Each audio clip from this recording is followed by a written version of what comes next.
Hey everybody, it's A Dog's Life with Angela Ardolino, and I'm so excited today. I have Dr. Katie Kangas with me, and the reason why I'm so excited is because when you read her description about what she does, she's an integrative vet, which are my favorites, as you all know, but she uses being preventative. She's a preventative vet.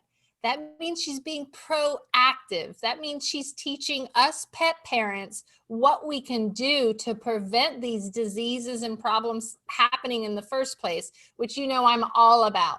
And then if something does happen, then guess what? She's got a great integrative plan that she's always going to come up with, which you know I love because I don't know. I know you probably don't know this. Can I call you Dr. Katie? I always do this to Please vets. do. I Please always do. call him, like, Dr. Zach yells at me all the time. He's like, my name is Zach. And I'm like, but I love calling you Dr. Zach, especially because he looks like he's 16. So I feel like I have to call him Dr. Zach so people know. But now I forgot what I was saying. But I would, I have to ask, did you get out of school and go, wait a minute? Like what made you go, there's got to be more and I've got to do more? Did you get out of school and think that, or did you start becoming a vet and going, this isn't complete. This isn't helping. I'm just writing a prescription and not finding the source. Right. You know, it's interesting, Angela. And by the way, thank you for having me. And I'm so excited to contribute. And just your lead in and all the things you said, I'm already just getting thrilled to Yay. talk because we are on the same page. And I always talk about obviously prevention and being proactive. But interestingly, I certainly didn't start my career in that, format or focus. And I don't know exactly along the way. I know I had interest already in vet school, but it certainly wasn't a heightened interest yet in being holistic and being more naturally supportive. But that certainly grew in my initial years in practice and gained more interest, but really didn't know anybody to look to for being a mentor. There were very few, holistic veterinarians around at the time. And believe it or not, I actually graduated from veterinary school in 1993. So I've been a vet for more than 25 years, which I find hard to say, but it is phenomenal with, the amount of things that I have learned through the years of veterinary practice that of course make me a better integrative vet and a better holistic vet, having this broad and deep understanding. And then as my story happened, as often happens for many of us, especially who gravitate to this kind of forum, is that one of my own pets was, one of my greatest teachers. Our animals are always such good teachers for us. And she beautifully led me down the pathway that have gone down and continue to go down as I expand more and more, with my learning so that I can teach others and teach pet parents. But it was my doggie named Asti, who was a black lab beagle mix. And back in, I have one of those. oh, she was so adorable. And so she, back in 2005, by the way, I was the medical director for the San Diego Humane Society and SPCA. I saw that. And Beautiful. I started out in just general practice and actually doing exotics and wildlife and did some zoo work and wildlife center work, and then did some general practice and surgery and things like that.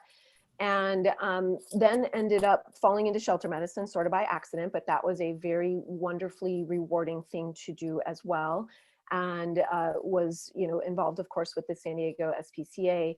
But during that time, when I was full-time there, my doggie, who was 14 at the time, Asti, started having a lot of health issues that really conventional medicine wasn't good at mitigating and What supporting. age did the problem start? So she was about 14 and she started having tremendous weakness in her hind end to the point where, she was knuckling under with her hind feet, very common, situation, and falling down, not able to really defecate without falling in her poop. And I thought, oh gosh, it's getting close. Really not a lot of good solutions on the typical Western medical side. And I'd always been interested in holistic. So she pushed me to go look for solutions for her. And I found a veterinarian in my area who is still very near and dear to my heart, although he's moved to Portland, Oregon, Dr. Keith Weingart. We started working with Asti and doing acupuncture, certainly a diet change right off the bat. She was eating kibble. I hate to say, I've come such a long way. So, right. So have I. Right. And so we put her on herbs and, all kinds of good nutrition and acupuncture and the like. And she literally went from falling down to jogging again. And not, for tremendous long distances, but her quality of life completely turned around. And I got to spend another 2 precious years with her of Wow. quality time. And so, in the first 6 months of that, I already thought to myself, there's no way that I can continue doing what I'm doing. I have to learn how to do this so that I can apply it to more patients and share this and not just gloat over the fact that this was awesome for my dog. So I resigned from the Humane Society and I enrolled in the acupuncture courses at the Chi Institute in Florida, and went down to Florida for several segments. So every time you come now, you have to come see me because I sit both of them. I am looking forward to that, actually. Yeah. And so completed that. And so I am a CVA. DVM CVA is for Certified Veterinary Acupuncturist. And then awesome. I expanded beyond that into food therapy, much more nutritional training, herbal training, and then really evolved even more and more over the years, because now it's been over 12 years that I have been acupuncture certified. And I really branched out into more of what I focus on right now is something that you could call functional medicine. And functional medicine is a term that many people may be familiar with on the human side if they're really plugged into natural health and supporting healing in a preventative way. Functional medicine is phenomenal. And that's how I use a lot of different tools in my toolbox and a lot of different mindsets, but really functional medicine is sort of my central focus right now. And I love it. It works. So, we can talk more about, yeah. I love it too. And I wish that would you say her name was Asti? Asti, yep. Asti, that I could have, it would have been back if it was happening now, that we could send her a full spectrum hemp extract and watch her go even further, because I got my Black Lab Beagle mix at 14. And same thing, was almost dragging her back end, and she had a huge MCT tumor on her spine and the back, towards the back. And I have a boarding and grooming and retail shop also, and a farm rescue. So a lot of my rescues now come from my shop, where dogs either come to board and they never get picked up, or they're like, on the instance of Miss Daisy, her owner passed, the family took her to board, and we're like, we're going to take her to the SPCA. And we're like, no, she's 14 and in terrible condition. Who do you think is going to adopt her? So of course we took her in, and the worst cases are my favorite, because I have nothing to lose. Usually everything else has been tried. And we changed her diet. Let's see what happens when you change a 14-year-old's diet, get them off medications. I don't think she was on any medications, but certainly was fed a kibble diet. Went, completely straight to raw, because that's all I have. And full spectrum hemp extract, same thing, up, running. And we did a salve and tincture, and completely got rid of the cancer. Tumor exploded, died, oozed. Same thing. She runs all over the place. So now she's 16, and she when she wakes up is having trouble getting going. So she'll fall down and pee herself. She'll wake up to have to go pee, fall down or slip or whatever, and then pee herself, whatever. So now I'm like, am I going to have to get her wheels? I don't know what the next step is. Diaper, probably. But there's so many things that we can do, integratively to help your doggy, and very similar, doggies in such similar situations, which of course is so common. But I love that you added in the CBD tool in the toolbox, because back in 2005, that was not readily accessible or being used. And so I got tremendous success with these other things. And like you said, imagine the success, either heightened or longer duration, that I could have had if we had that tool at that time. And so that's one of the things I love to discuss with my clients now is, as a plant medicine, these are the things that CBD offers. It is so wonderfully versatile. It is, so applicable to numerous situations, very safe, as a general rule. And what a wonderful thing. And the thing that I love about being a holistic veterinarian or an integrative veterinarian is that my toolbox, like you said this in the intro, so I was getting excited, is almost endless. Like I can continue. And I tell clients in my first session, by the way, my first session, initial patient session with clients is 60 minutes long. So we have a very, in-depth discussion. And I always share with people, one of my, roles in this session is to not overwhelm you, or, one of my aims is to not overwhelm you, because literally I can support patients in so many ways with so many suggestions and recommendations and prescriptions of herbs and other things, that it's wonderful because the options are really, really vast. So Yeah, I think it's funny because gosh, I'm sure I was overwhelmed at some point, but when you really start to compare it to your own health and what we go through, and then understand that dogs go through the same, that our pets go through the same type of thing. And it's usually we're just getting older. Understanding that really helped me, so that it's not so overwhelming. But yes, we have to take a break, and when we come back, I want to talk to you about how do you make it not so overwhelming, and talk about how, to me, what makes it simple is that everything we put in our body is the answer, is the difference. So putting whole real food in and whole plant medicine are a great way to start. Even if you just did those two things, you're on the right road. I feel the ultimate healthy pet. I feel like people give up when their dogs start having these age-related problems and diseases. I mean, even cancer. Cancer's scary, but cancer is a degenerative disease. So I'm like, I don't know if you know this. I have one of my beloved dogs, Nina, is an 8-year-old Doberman who has osteosarcoma, and I'm only treating her with diet and all natural plant medicine, mushrooms. I am treating her with THC because THC kills cancer cells. And she is on her 8th month mark and is thriving. And I know we've already broken records, so it's awesome. And I plan on treating her homeopathically the whole time, because what we fear is what pain, that she's in pain, that she's uncomfortable, and she is not any of those things. So I feel really great, and it hasn't spread. Our chief vet, Dr. Zach, is amazed. We had another dog that was diagnosed, not us, but a friend of his had another dog that was diagnosed at the same time, who did not do our protocol in THC, who is now passed.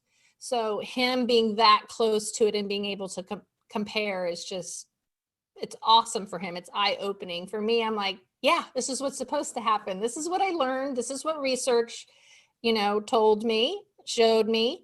So this is how we're doing it. it's so nice to see that in action, and, really, really get validated with the kind of success that can occur. And as you mentioned, from obviously plant medicine and nutrition being such a foundational aspect of supporting and promoting health, and that's where it all starts. And so, with my approach with all patients, it absolutely starts with nutrition and supplying the body with the best tools through food. And I literally tell my clients, and then I send them an appointment outline, which is like a go home sheet after each session. My prescription list starts with food. And so we start there, and that's a big part of functional medicine. And maybe what I can do is define, for our listeners, define functional medicine so everyone can get a better understanding of how I, approach my patients, at least with primary focus. And so functional medicine, you really describe it as, in my mind, two main principles. And the first principle is giving the body the optimal tools for it to function at its best. Don't you feel like people forget that? They forget Yeah. that us and our animals have a system that takes care of us, Yes. fights off disease. Yes. And if we support that, that's the number one tool we Yep. have. The living body is a beautiful, powerful thing, powerful machine. And if you support it optimally, our innate system can take over and we can heal and we can thrive. We just need to stop putting chemicals and, over and bad food and processed food and all these And kinds of things. suppressing it. Exactly. Stop suppressing it. Give it what it needs and get out of the way. Right. And so that's such a beautiful approach through functional medicine, is giving the best tools. And of course that starts with food and your daily diet, nutrition, and then some strategic nutritional supplements. And you can expand that category of tools to herbs and other great things. And then the second principle in functional medicine is then looking at how can we avoid or minimize the offenders that are causing disease, destruction of cells in the body, degeneration, and chronic inflammation, because every chronic disease you can name is based on inflammation. So one of my roles in helping my patients is to look at what can we remove from their daily lifestyle to reduce the amount of inflammation and disease causing trends in their body. And of guess course, what? When you do that for your pet, you're also doing it for your entire family. Isn't that cool? And I love that you said that, Angela, because people tell me all the time, which is so rewarding for me, that they themselves or their human family members are getting healthier as we work with their pet together. Mhm. And so for me, it's like double reward that I am helping pets and helping the people attached to these pets at the same time. And it's such a cool thing. I So know. yeah, so they start getting more keyed into, processed foods and, again, just removing processed foods and putting fresh foods in, like you did for your doggy with a raw diet or something similar. You're covering both of the principles. You're giving you're giving good tools, and you're removing processed food is such a huge offender, causing inflammation and bringing more toxins and all kinds of things that are an issue. But of course, all the chemicals that are typically used in pets, flea products and, worming medications and all of the prescription medications, as you mentioned, that tend to be very overused in not only veterinary medicine, but of course human medicine. So all of those things add up. And then I've taken such a interest in the fact that pets face a much heavier toxin burden as a general rule than humans do. And we already are very aware of the fact that there's a lot of toxins in today's world. Pets, babies are born. Yes. With it.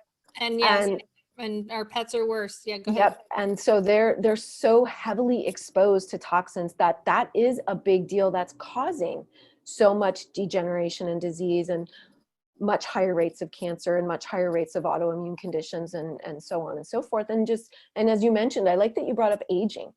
I have so many clients that are like, oh, they're getting old. They're 8 years old. I'm like, 8? That's like middle age. They can get to 16, not a problem. I've had 2 labs get over 16 already. In fact, 3. So, large dogs. So, people do have that mindset of, oh, 8.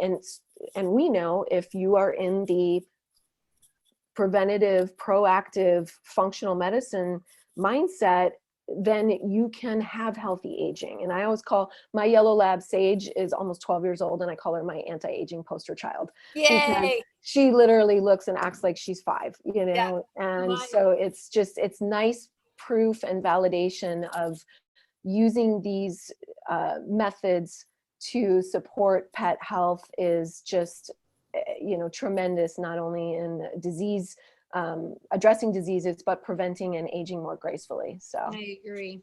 This is my 14-year-old miniature schnauzer. You are a cutie patootie. You see her? Yeah. Every time I take him somewhere, people think he's a puppy. Same thing with we have a Shih Tzu who she's 9. Blanche looks like a puppy. People always think she's a puppy. And then, I have my rescues who are a couple years older or a year older, and they're disasters. And I'm like, I can now actually show the difference between, a dog that's probably got vaccinated every year. She's got Cushing's, she ate the kibble, that. And I'm not judging anyone. I was that person. I lost my first dog at age 7. because my vet had her vaccinated every single year. I did the flea and tick, and what's terrible is that none of it made sense to me, but it was my first dog. And so I did everything that my conventional vet told me to do because I didn't want to mess up. And I know a lot of people do that. And I know a lot of people hear me and go, who's this crazy lady? She's not a vet. You're right. The only thing I'm an expert on is cannabis and cannabis for your pets. However, I'm not ever going to tell you that you can just take a full spectrum hemp extract or THC and not change their diet and not support them in other ways, because it's not going to work. They're probably going to get relief, but they're not going to get better. And we want them to get better. And I think, I know that you're a big fan of Billy from Answers Pet Of Food, course, like I yes. am. And he uses our products, and he loves it because he doesn't believe in supplements. He believes in finding whatever your pet needs, in the natural world, in a food. And what's great is that that's what this is. It's just a plant, and we just squeeze the flower and get this wonderful oil that works for so many different things. But I want to know more of what you have done, some great things that you've done with dogs with cancer. Like, what are some of the great things? Have you done anything with a dog with osteosarcoma by any chance? Oh, of course. Being a holistic or an integrative veterinarian, I see, patients from so many different, health backgrounds that are coming to me. And of course, on occasion, I get to see puppies with people that are in this awesome mindset, and they want to start on the right foot from the get-go, supporting good health. And I love when I get to start in prevention mode like that with, younger animals. But oftentimes, the majority of the patients that are coming to me You're getting them when they're sick already. Big time diseases, chronic, complex, 3 diseases going on at the same time, that kind of thing. Of course, a lot of cancer, because those situations are what drives people to start exploring other options. And so kudos to them.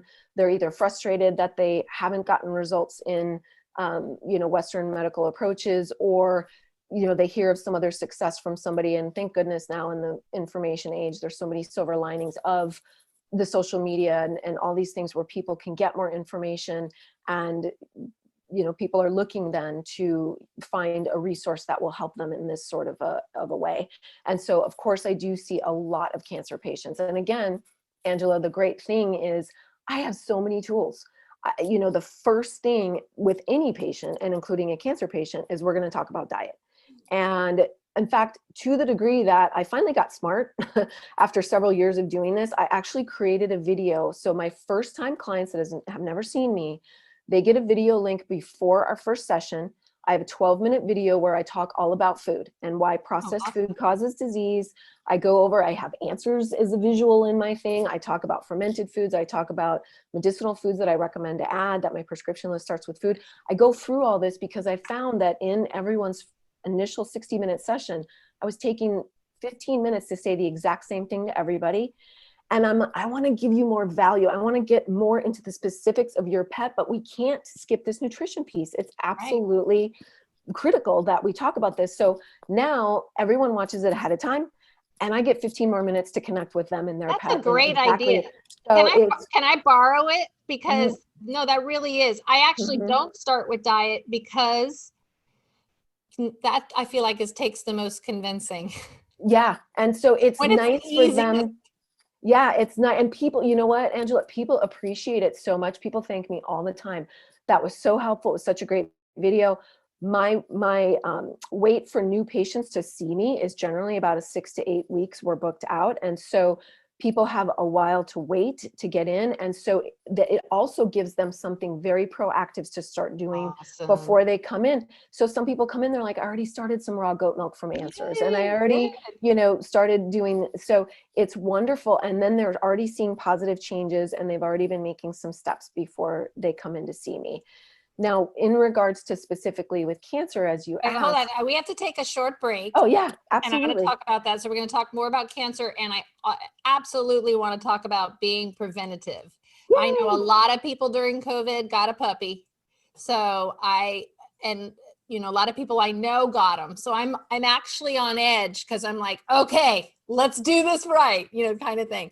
Don't go to the vet and get vaccinated yet. Don't start them on this food yet. So we're talking about degenerative diseases, old age diseases. And what's kind of remarkable is that, of course, my goal with Nina is to break the osteosarcoma record, which is now 4 years that I've seen on homeopath. So now that's my goal, which is kind of funny because she's an older now, especially for a Doberman. That's 12 years, and that's probably what's about normal. So literally, it is a age degenerative disease. It's a cancer that's genetic that she probably got because they are more prone to get it, which made me think, if we know this many large breed dogs get cancer in these spots, and THC kills the cancer and CBD can stop it, what if I just started giving let's say I got another Doberman and I started giving her that full spectrum as a, let's say after a year old, and then her entire life, if I could even put that off. So of course, that's what I'm thinking now. But let's talk about prevention and why starting right is so important. Oh, it's right. An ounce of prevention is worth, the saying says a pound of cure, and I say 100 pounds of cure. It's like, you can't even understate what being ahead of the game and being proactive rather than being reactive. And obviously it's a lot easier to support the body to not get into a cancer pattern than it is to try to clean up a cancer, situation once it's there. Not that it can't be done, but it's a much more difficult challenge at that point. So I love to prevent. And it's, interesting bringing up the CBD. We know it's got so many benefits to it, but even the prevention of cancer makes good sense. But again, there's so many things that can help to prevent cancer, and certainly feeding the best tools, having hopefully no processed food, or very minimal processed food in the diet is huge. And then eliminating and avoiding as many toxins. I love that you brought up vaccines, because over vaccinating is certainly one of the things in that category, but minimizing the amount of toxins, because those are the kinds of things that will cause cellular mutations. Most people understand that cancer is mutated cells. Normally, the body is equipped to fix them. But when you are bombarded for years of time with numerous toxins, the body's ability, the threshold that it can handle with correcting all of these things starts to tip in the other end. And so it's just the accumulation of bad food, over vaccination, chemicals, things in the food, glyphosate, Roundup, on and on and on. And you get into the situation where the body cannot overcome that. And then you mentioned genetics. Sometimes that is, of course, involved as well. The other interesting thing that's come out that you may know of too is early spay and neuter has also been implicated in a lot of cancers, and other orthopedic diseases and things Right. too. So you can imagine when everybody's getting the puppy, I'm like, don't the vaccinations, don't spay and neuter, don't. And I sound like the crazy lady. It is send them to me. Send them to me. So the nice thing is, Angela, I do telemedicine now too, which is really wonderful. One of the silver linings of the pandemic is that, now I can, and people like me can be more accessible to more pet parents, and finding a resource who is a veterinarian that, has that. And I'm glad you're spreading the word, but of course they need some medical professional to help guide them through what they can do with a puppy or, a young pet.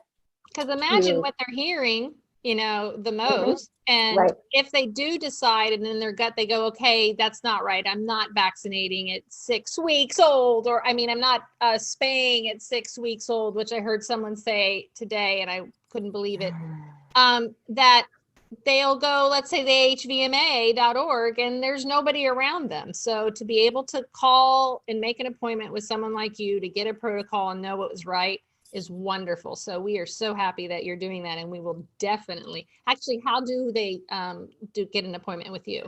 Thank you, Angela. Probably the easiest way is to head to our website.